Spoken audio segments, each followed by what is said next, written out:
Hello, YouTube. It's been a while since I have been able to sit down and be able to record a video and be able to talk about the game of volleyball. I hope you all enjoyed the Olympics. It was a fun time watching all those matches.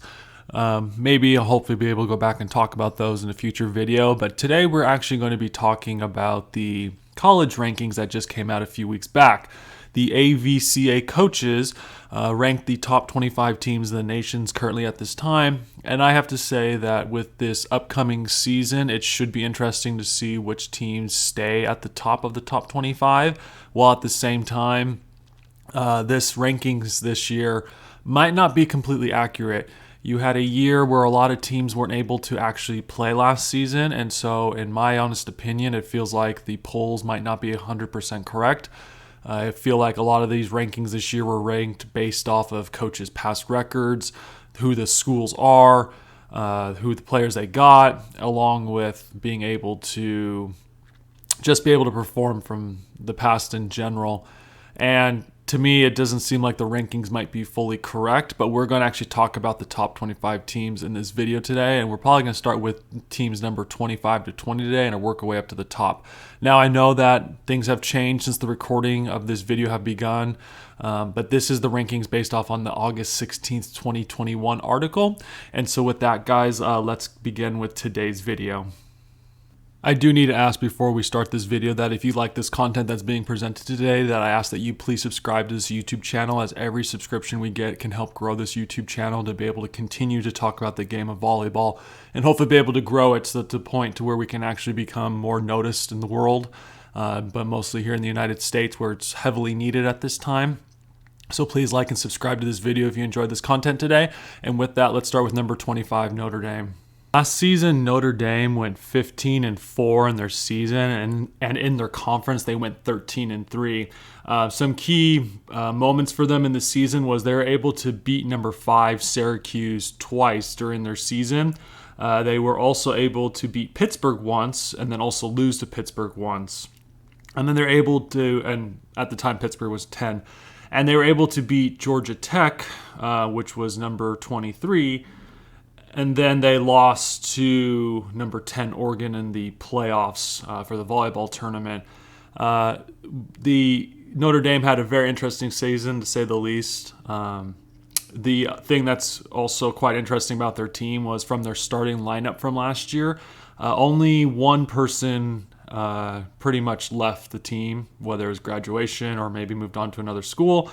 But as of right now, Notre Dame, they've only lost one person from their starting lineup from the playoffs last year.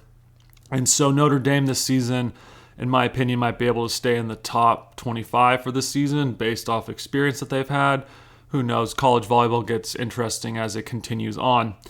So key matchups that you should be watching out for this season for Notre Dame is when they first off, like I've said, this video has been recorded after a lot of these matches probably have already happened, but they will be playing, or they have played Western Kentucky on August 27th, who at the time is ranked number 16th, and then some upcoming matches is they play against Texas on September 12th, and then they play Ohio State on September 17th and 19th. They then play Florida State on September 24th, Georgia Tech on October 1st, and Pittsburgh on October 22nd. And finally, they'll play Louisville on November 15th and November 26th. These matches should be interesting to watch, as these matches could help determine whether or not Notre Dame can stay in the top 25, as a lot of these teams are also ranked currently right now or have been ranked currently in the past. How Notre Dame plays could determine how they look come playoffs time this coming season. So these are some key matches you're going to want to watch when watching Notre Dame this season. Georgia Tech is ranked 24 this season, and last season Georgia Tech went 14-5 overall while going 13-4 in their conference. They lost to number 3 Minnesota. They also lost to Pittsburgh, and they lost to Louisville, and then they lost to number 22 Notre Dame from last season. And then when they got into the tournament, they lost to Minnesota in the second round of the tournament.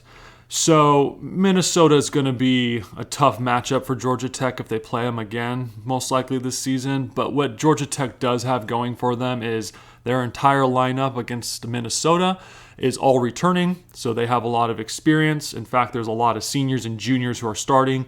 This could technically be Georgia Tech's one last push before not making any noise in the long run.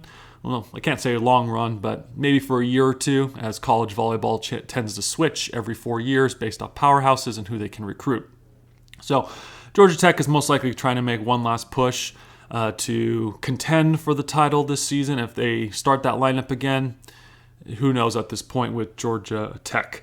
Some key matches to watch for. Like I've said, August 27th has already passed and they had played Penn State. If you guys know the results of that match, you should maybe comment in the comment section down below to let us know how that went. Some other key matches that you need to look out for Georgia Tech. They play UCLA on September 4th. They do play Notre Dame again on October 1st, and that would be an interesting rankings to watch if these teams were to stay 24 and 25, or even just being ranked in general, just to see who takes one over the other. They play Louisville on October 3rd, and then they play Pittsburgh on October 10th and November 19th. And then finally, they play Florida State on November 7th and 26th. And all these matches that I'm talking about are mostly teams who Georgia Tech will have to probably eventually play in the playoffs and who they would have to potentially face to get a shot at winning the NCAA tournament. And so Georgia Tech's schedule is pretty simple, except for these key matches to watch. But if any Georgia Tech fans out there want to get an understanding of what their team stands as, to see if they can compete with anyone in the tournament this season, those are the key matches you're going to want to watch this upcoming season. Now let's talk about number 23, Rice. Rice last season went 16-5 overall, and they went 12-0 in their conference. And from looking at their conference from last season, their conference in general just looks really weak. I mean, it's surprising that they went 12-0. Good for Rice, but at the same time, having a weak conference could also potentially hurt your chances in the NCAA tournament, in my honest opinion. Some key matches from last season, they did lose to number 6 Baylor, but were able to beat number 2 Texas in a 5-set thriller. So good for you, Rice, for being able to beat the Texas Longhorns. But then they also lose to number 19 WKU, or I believe it is Western Kentucky University. But what's also interesting too is that they did not go to the tournament last season, and I don't know why. It's a little strange that they did not participate in the tournament, but apparently they didn't. Their entire lineup's returning, but like I said, I don't think their conference is that tough, and so you're looking at a team that might potentially bounce after the first round in the tournament, depending on who they play. Play a weaker school, have a shot of going to the second round, but then if you play against a team like maybe like a Texas or UCLA or something like that, that's going to be a problem for Rice, because like their conference doesn't have a lot of ranked teams in it, and so it's going to be interesting to see what happens with Rice. But the good, like I've mentioned, I believe, is that Rice they have their entire lineup coming back. This is going to be a potential good year for them. So with the lineup virtually returning, you have some experience from last year in general, even though they didn't do the tournament. Some key matchups to watch out for Rice, and there's not that many of them. So after these 4 matchups, Rice is going to have to figure out how to get ready for the tournament in general. But some of their key matchups are, they've already passed this one with Pittsburgh on August 27th. Again, Pittsburgh fans, if you want to comment on the below in the comment section about how Pittsburgh and Rice did, let us know. They then play Oregon on September 2nd, and they play Baylor on September 16th, and their last ranked match for this year is currently Texas at September 22nd. These final 3 teams will give Rice fans an understanding of where their team ranks and what potentially they could do in the playoffs should they play any of those teams or any ranked teams in general in the playoffs this year. Number 22 this season is Pepperdine University. Last year, Pepperdine University went 17-4 overall, and they went 16-2 in their conference. According to Pepperdine's website from last season, they did not play a ranked team at all, which is not true in some ways. It's most likely they didn't update their schedule from the time and put the ranked teams in when they actually played ranked teams. But some key moments for them last season was they did beat BYU once, but then they did lose one match to BYU. So tie 50-50. Won one, lost one. Then they did the same thing with San Diego, won one, lost one, and then they lost to Baylor. And then in the second round of the playoffs, they played Baylor and lost to them in the tournament as well.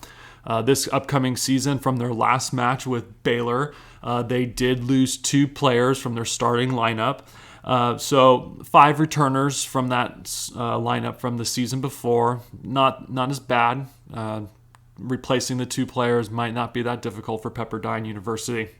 Some key matchups for Pepperdine to watch out for this coming season, and it's shockingly there's only 2 teams on their list. They play BYU on October 16th and November 11th, and then on October 14th and October 13th they play San Diego. These matches should give Pepperdine fans an understanding of where their team currently ranks for the season and how they will be able to play in general all season. I expect Pepperdine maybe to make it to the 3rd round of the playoffs before getting eliminated. Maybe second. I really don't know at this point. Pepperdine, they don't play a whole lot of ranked teams, and if you don't play a whole lot of ranked teams, you can't get an understanding of where your team's going to land. So I'd say 2nd or 3rd round for Pepperdine before getting eliminated in the playoffs. Stanford University is ranked 21 this season, and this one I don't fully agree with at all. In fact, I think this is one of those moments where that Stanford has been dominant for so long that the coaches were like, well, Stanford's been dominant for so long, so we expect them to be dominant again. But I don't know how that works, especially when last season Stanford really didn't even have a season. You can sum up Stanford's conference last season as the following: a lot of canceled games and a lot of losing. In fact, last season Stanford went 2-8 overall in their conference. Okay. And they lost some key moments is when they did play is that they lost to number 9, the University of Utah, and they lost to number 8, Washington. From their starting lineup, maybe this is why the coaches are ranking them so low on the totem pole. They only lost 1 starter from their last match, and they have 6 returners virtually. And obviously Stanford can recruit the best talent because a lot of kids want to go there to play. So maybe that's another reason they're ranking them so high. Could be that they're also in the Pac-12, and the Pac-12 has a lot of ranked teams this season. Who knows? But Stanford is ranked 21. Some key matches ups, and I think halfway through this list, I think most Stanford fans will realize real quick if their team has a shot at going for the NCAA title or not. Don't know at this point, but some key matchups for them this coming season. September 5th, they'll play Texas. On September 10th, they will play Minnesota. Then on September 11th, they will play Penn State, followed by playing Nebraska on September 14th. They then play the defending champs, I believe, Kentucky on September 19th. And then they'll end up playing UCLA on September 26th, with then playing Oregon on October 10th and November 4th. Then they can play the University of Utah on October 14th and November 21st, playing Washington on October 24th and November 11th, and USC potentially on November 24th. I say potentially because I think by that point in the season, I think Stanford fans are going to get an understanding of where their teams actually rank for the season. They'll probably still play USC, but in the end, I think by halfway through the season, halfway through October, I think most Stanford fans are going to know where their team ranks and what their shots are for playoffs. For me, Stanford this season, it's either they're going to make the playoffs or they're going to make it and get eliminated really, really fast. Maybe first round, maybe the farthest they get is second round. I don't know at this point. It's just a prediction. I just don't know how Stanford is going to be able to perform well when they didn't have a season last season, and they did lose a key component from their championship runs from a few years ago, and she pretty much graduated. And so I don't see how Stanford's going to be able to perform this upcoming season, especially being in the Pac-12, and they're playing against other teams that are in big conferences as well. I mean, it's not an easy road for Stanford to get there, but if Stanford can beat those teams, then you can expect they have a shot. But I just don't see how that's possible at this current time right now. So, Stanford fans, I believe by October 15th, you'll have an understanding of where your team is sitting. And I believe that after October 15th, you'll know if your team's making the playoffs or not. Now, how deep they go will be based off rankings and where they end up. But Stanford fans, October 15th is the deadline for you to understand, in my opinion, of where you're going to be come December. Last team we'll talk about today before we end this video will be number 20 San Diego, and we'll end on this one and then be able to cover 19 through 15, maybe even 19 through 14 in the next video. We want to save the top 4 teams because we might be able to talk a little bit more about those teams towards the end. But San Diego last season, they went 13-5 overall, and then they went 12-4 in their conference.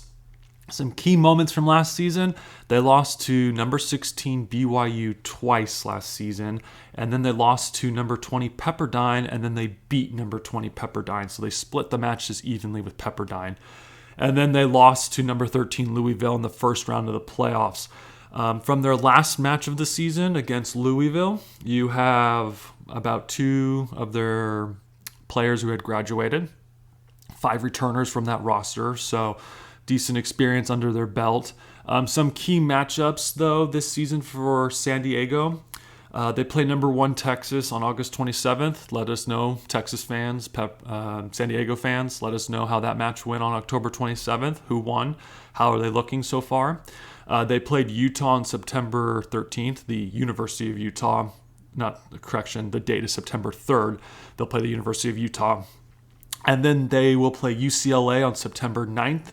And then USC on September 17th. They will play Pepperdine on October 14th, and then they play BYU on October 23rd and November 23rd. San Diego might have a shot at making the playoffs this season, maybe second round appearance if they're good enough. Not playing a whole lot of ranked teams, so can be a little difficult to see where you rank come playoffs. But San Diego, if they do make the playoffs, I think second round at the farthest for them. Probably get eliminated in the first round like last year, depending on the rankings. So, San Diego fans, you'll know pretty fast after playing, especially after playing BYU on October 23rd, you'll get an idea of probably where your team is standing for the season and how far they could potentially go in the playoffs should they make the playoffs. That's it for today's video, guys. If you liked and enjoyed this content today, please subscribe to this YouTube channel, as we're just being able to talk about volleyball at this time. College rankings are a little confusing at times due to the fact that sometimes it's based off coaches' polls and then it's based off how teams play during the season. And it doesn't really give us an understanding of how teams are going to be come playoffs. You have to watch a lot of volleyball games to understand where the teams are going for the season. With that being said, guys, thank you for listening to today's video. Please like and subscribe to this YouTube channel. And with that, guys, next time we'll be able to talk more about the next following teams in the rankings list. So until next time, guys, thank you, and let's keep playing the game of volleyball.